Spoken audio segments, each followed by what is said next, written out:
México es un país alegre y vistoso, con una población de más de 100 millones de habitantes. Su cultura, sus costumbres, su modo de ser hace que todo visitante se sienta en casa. Desde el punto de vista espiritual, Guadalupe es el corazón de la experiencia interior de propios y de amigos que visitan este noble país. La experiencia de Guadalupe señala un hito en el crecimiento espiritual de sus pobladores. Llama la atención que el mexicano creyente diga: soy mexicano y guadalupano. Sin embargo, las experiencias espirituales tan profundas para el ambiente católico, para la Iglesia católica, no empieza solamente y se detiene en aquella experiencia de Juan Diego en el año 1531, cuando tiene la experiencia de ver a Santa María de Guadalupe. Los años siguientes han mostrado mucha convicción, mucho acercamiento a la vida espiritual, y hoy México es uno de los países más católicos del mundo.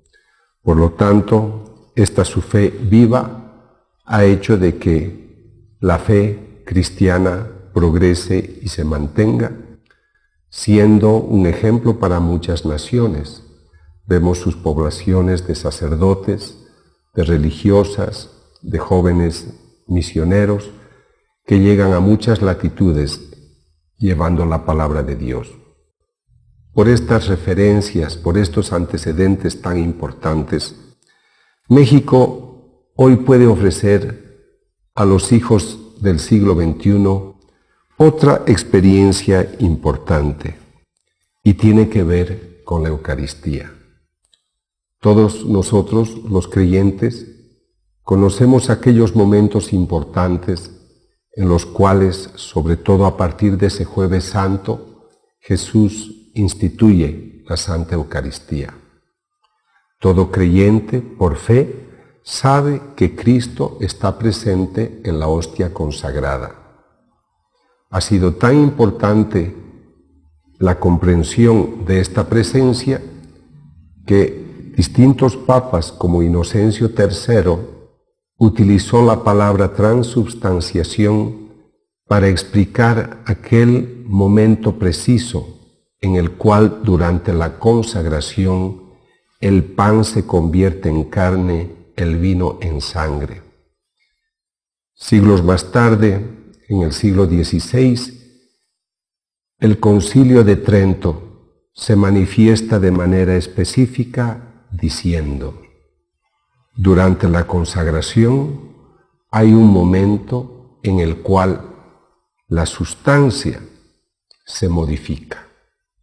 Tenemos el pan, tenemos el vino, pero durante la consagración el accidente externo de pan, de olor, de forma se mantiene, igual el vino, pero durante la consagración viene la conversión.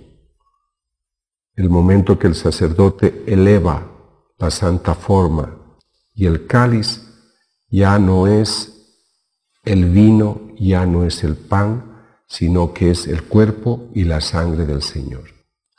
Estamos hablando de uno de los misterios más extraordinarios que contiene el dogma de la Iglesia Católica.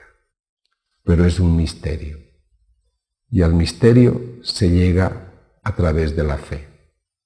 La fe es una adhesión libre y voluntaria a la verdad revelada, porque creemos, confiamos en quien la ha revelado. Dios a través de sus profetas y en persona a través de su Hijo Jesús. ¿Está en verdad Cristo presente en la Eucaristía? Las dudas han invadido la mente de muchas personas y pienso que aún hasta el día de hoy hay una cita importante en el capítulo 6 de San Juan, ustedes han visto, pero aún así no creen. Y tenemos evidencia de estas dudas. Vayamos al siglo VIII, a Lanciano, donde un sacerdote de la Orden de San Basilio celebraba la Eucaristía y las dudas volvieron a su mente. ¿Qué sorpresa tuvo cuando constató que el pan ya consagrado se convirtió en una sustancia sólida y el vino en una sustancia rojiza? Sí, se mantuvo toda esta materia durante muchos siglos, hasta que en los años 1970 las autoridades del lugar, religiosas, piden que el profesor Odoardo Linoli pueda hacer investigaciones para determinar qué había detrás de estas apariencias, de esta sustancia rojiza, sólida. Los estudios mostraron que la hostia se había convertido en carne, músculo del corazón, miocardio, ventrículo izquierdo. Y el vino se había convertido en sangre de tipo AB. Pasan los años, se sigue discutiendo desde el punto de vista teológico si realmente Cristo puede estar presente en la Eucaristía. Llegamos al siglo XIII, hay una pequeña población en Italia que se llama Orvieto, donde hay muchas discusiones todavía sobre el mismo tema, sobre la transustanciación. ¿Estará Cristo presente o no? Cerca de Orvieto hay una pequeña población que se llama Bolsena, y a este lugar llega un sacerdote conocido como Bruno de Bohemia. Él ha hecho un peregrinaje desde su país, Bohemia, hasta Roma, porque él también tiene dudas. ¿Estará Cristo presente en la Eucaristía?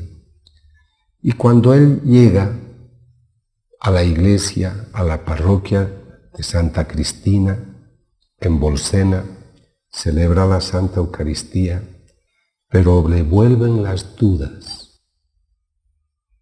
Y cuando la duda se hace más profunda e intensa, la hostia empieza a sangrar. Llena todo el corporal de una sustancia rojiza. Hoy se mantiene el corporal porque es una evidencia de lo que sucedió en ese extraordinario siglo XIII. Y el Papa Urbano IV estaba cerca del lugar, en Orvieto, quiso ver esta evidencia y cuando él comprobó que esto era sangre, él decidió establecer la famosa fiesta de Corpus Christi. Existen otros casos en los cuales estas efusiones no estaban relacionadas con una duda, sino con la falta de respeto a esta presencia eucarística, el ultraje, la profanación, como ocurrió en Gorkum en el siglo XVI, cuando unos soldados ingresan a la iglesia de Gorkum, toman las hostias consagradas que conservaban en el tabernáculo y arrojan al suelo. Uno de ellos pisa una de las hostias y de la hostia empieza a brotar sangre. Sería muy largo hablar de todos los casos existentes. Yo hago referencia a los que he podido conocer personalmente, pero tengo que tratar algo distinto y más actual para nosotros. En octubre de 1999, el cardenal Jorge Bergoglio, arzobispo de Buenos Aires y actual Papa Francisco, me invita a estudiar 2 hostias que habían sangrado en la parroquia de Santa María en Buenos Aires. Junto a 2 colegas, Mike Willesee y Ron Tesoriero, de Australia, iniciamos una investigación que nos tomaría 6 años. Nos llevaría a los mayores laboratorios del mundo, pero podemos decir que constatamos resultados extraordinarios en esa sustancia rojiza. La sustancia que brota de las hostias corresponde a sangre humana. En la hostia de 1992, la doctora Sassó, que había hecho ya estudios preliminares, determinó que había la presencia de glóbulos blancos, que se trataba de sangre humana, obtiene la fórmula leucocitaria que la vuelve a obtener en el año 1995. La hostia de 1996, nosotros la hacemos estudiar en varios laboratorios. También se determina que hay evidencias de sangre, pero el resultado más importante, que lo obtenemos gracias a la colaboración de un profesor muy famoso en medicina forense del corazón, el profesor Federico Tsugibe, quien determina que la sustancia de esta hostia se ha convertido en tejido. Es músculo del miocardio, ventrículo izquierdo. Lo más extraordinario y más curioso es cuando él dice, el momento en el que se tomó la muestra, este tejido estaba vivo. ¿Por qué? Porque se han encontrado glóbulos blancos intactos.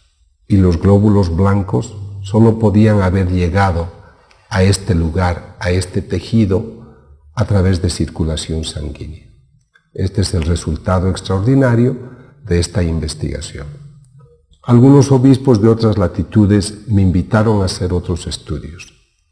La evidencia que les muestro ahora está todavía en investigación, todavía no puedo citar el país, pero también en esta hostia que sangró y que ya estamos estudiando más de 4 años, tenemos la presencia de sangre humana y de ADN humano. Pero el momento culmen de esta conversación llega por algo que yo he querido llamar esplendor eucarístico en Chilpancingo. En México, en la pequeña ciudad de Tixtla, un luminoso día de septiembre de 1996, una hostia sangra, 22 de septiembre. El padre Leopoldo, párroco de la parroquia de San Martín de Tours, en Tixtla, repito, invita al padre Raimundo Reina Esteban a dictar un retiro espiritual a su comunidad.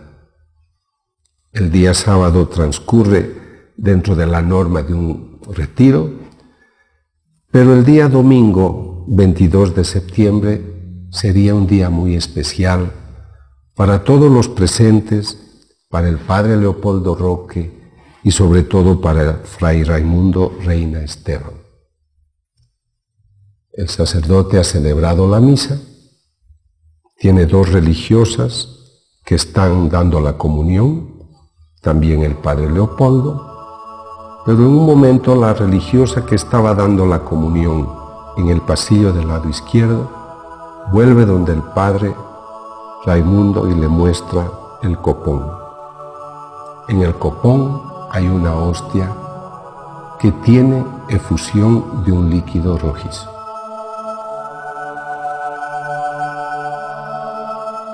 Todos podrán imaginar la sorpresa, lo que esto podía significar para ellos.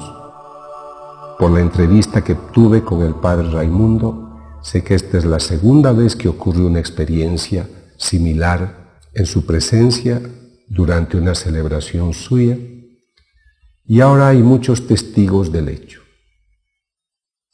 Se da a conocer a las autoridades correspondientes. El obispo Monseñor Alejo Zavala es un hombre prudente, deposita la hostia en el tabernáculo, conforma una comisión de estudio, de análisis teológico, pastoral, y deciden esperar el mejor momento para realizar una investigación científica. Tengo el privilegio de llegar a esa noble ciudad de Chilpancingo. En el año 2009 me entero de este suceso de 2006 y el obispo, en un documento escrito, me autoriza a realizar la investigación correspondiente. El estudio nos tomó desde noviembre de 2009 hasta el 22 de noviembre de 2012. He recorrido muchos laboratorios del mundo, consultando a científicos de alta capacidad y destreza, y hemos llegado a las siguientes conclusiones. La sustancia rojiza encontrada en la hostia que tuvo efusión de líquido rojizo en Tixla corresponde a sangre humana. Dos estudios realizados en dos laboratorios distintos y países distintos en años diferentes confirman que el tipo de sangre es AB. La sangre, por estudios también distintos realizados por expertos diferentes, ponen en evidencia que la sangre brota del interior de la hostia y que no ha sido puesta de ninguna manera desde el exterior.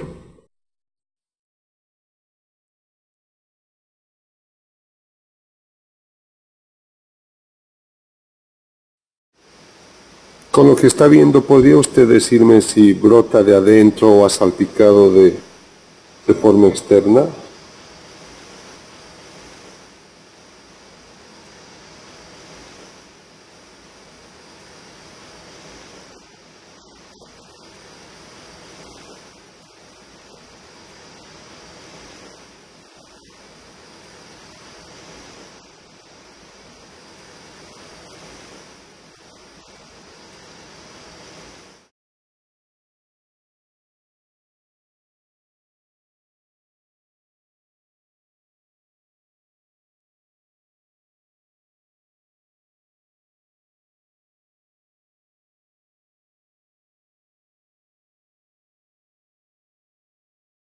Se registra la presencia de ADN humano, con una característica que hemos encontrado en todas las hostias estudiadas y en las imágenes de Cristo que han sangrado.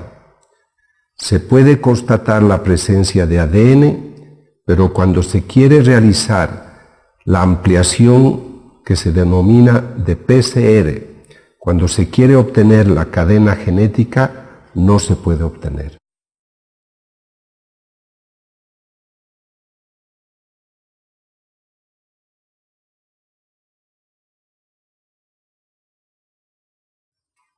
Se determina la presencia de hemoglobina, una heteroproteína que lleva oxígeno a los tejidos y que también interviene en la eliminación del anhidrido carbónico. Se ha determinado la presencia de glóbulos rojos, glóbulos blancos. En un estudio realizado por nuestros expertos del Grupo Internacional para la Paz, a través de sistemas de penetración microscópica, se ha podido demostrar que debajo de la sangre ya coagulada, desde 2006, el estudio se realiza en febrero de 2010, se encuentra y se determina la presencia de sangre fresca. ¿Cómo puede suceder que debajo de sangre ya coagulada durante años exista sangre fresca? Se han encontrado distintas formas de tejidos, pero uno de los datos más importantes es que el profesor John Compaño y otros profesores que han investigado la misma evidencia, concluyen que hay células mesenquimatosas, unas células sumamente importantes que pueden asumir una función de célula neural, de glía, de células óseas, de células cardíacas. El laboratorio de histopatología del doctor Juan Rubén Chávez determinó también, después de pruebas de inmunohistoquímica, que el tejido corresponde a corazón por las características macroscópicas del mismo, además de mostrar los resultados de citoquímica correspondientes. El estudio realizado en la hostia de Chilpancingo concluye que hay un signo extraordinario que la ciencia no puede explicar. ¿Cómo puede brotar de un pedazo de pan sangre, ADN, tejidos distintos? La ciencia ha puesto de manifiesto sus resultados. La interpretación final corresponde a la autoridad de la Iglesia. Pienso que el creyente tiene una información importante que puede interpretar a la luz de su razonamiento personal, a la luz de la fe que tiene, pero nosotros creemos que este es un obsequio importante para una población tan bendecida como es México y a través de ellos toda Latinoamérica y todo el mundo.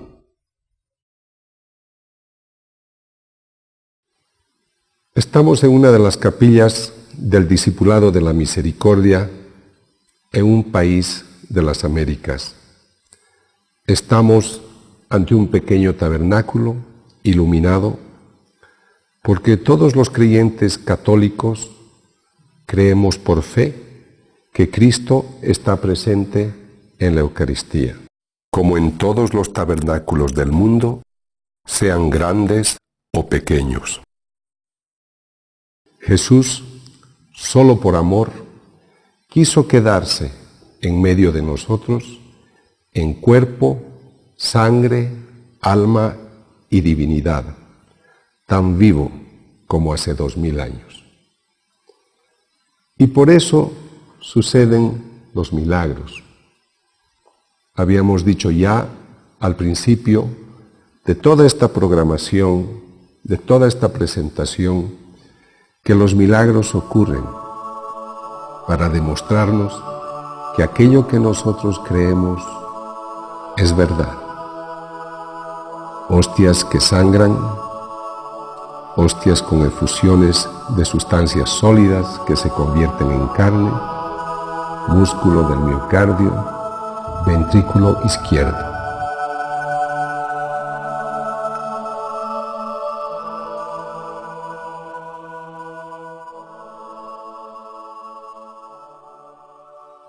Por eso, debemos agradecer a las autoridades de Chilpancingo porque tuvieron a bien reconocer un signo extraordinario. Lo hicieron con sabiduría, con humildad, con bondad, ofreciendo un obsequio espiritual a todos los habitantes de la tierra. En un mundo en el que tenemos tantos apuros, tantas preocupaciones, a veces nos alejamos del cuidado espiritual que merece nuestra alma. Qué bueno constatar que Dios se manifiesta constantemente al hombre para estar a su lado. ¿Y por qué estas manifestaciones? Ciertamente la primera respuesta es por amor, porque el hombre es importante para Dios. Y también porque el hombre lejos de Dios muy fácilmente se enceguece. Nos rodeamos con frecuencia de ingenieros de la conducta, pero con frecuencia también ignoramos la importancia que tiene la ingeniería que debería orientar nuestra vida espiritual. No pocas veces escuchamos que la fe debería reducirse a una experiencia íntima, subjetiva y aislada, como si fuera algo que se debiera esconder. Pero yo pienso todo lo contrario. Y estos signos nos ayudan a pensar en otros términos. La vida espiritual, la vida de fe, debería trascender, debería involucrar a todas las comunidades y a todo el mundo. Porque el fruto de la vida espiritual es la paz, es la armonía, es la mansedumbre, es la constancia, es la fe. Muchas veces nos orientamos por conceptos filosóficos, aún científicos, que nos proponen un reduccionismo que presenta la realidad humana como si pudiera reducirse a una partícula. Cuando reducimos el mundo o nuestra vida a una partícula, nos volvemos ceniza.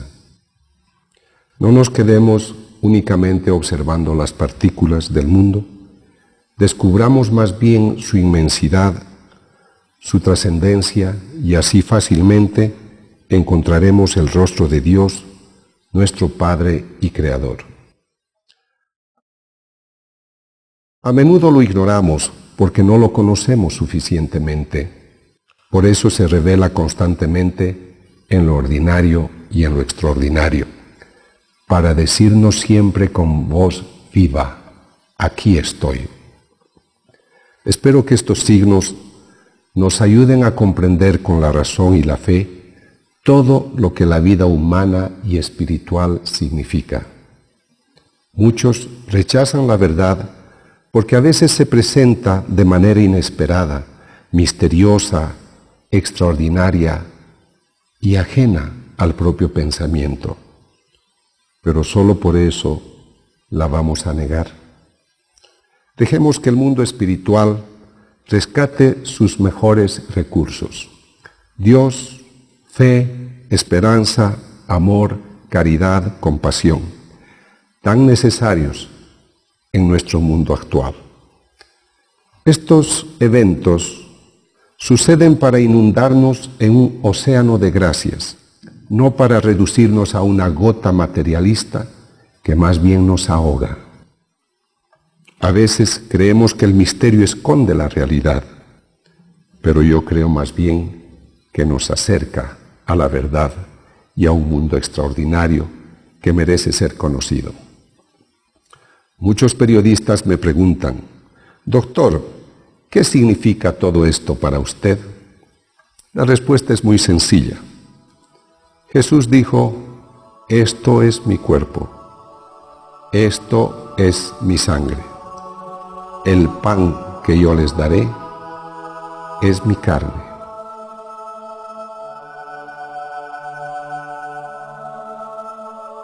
Con esto yo constato algo muy simple: que su palabra se cumple, y solo puedo decir, y les invito a hacer lo mismo: Señor mío y Dios mío.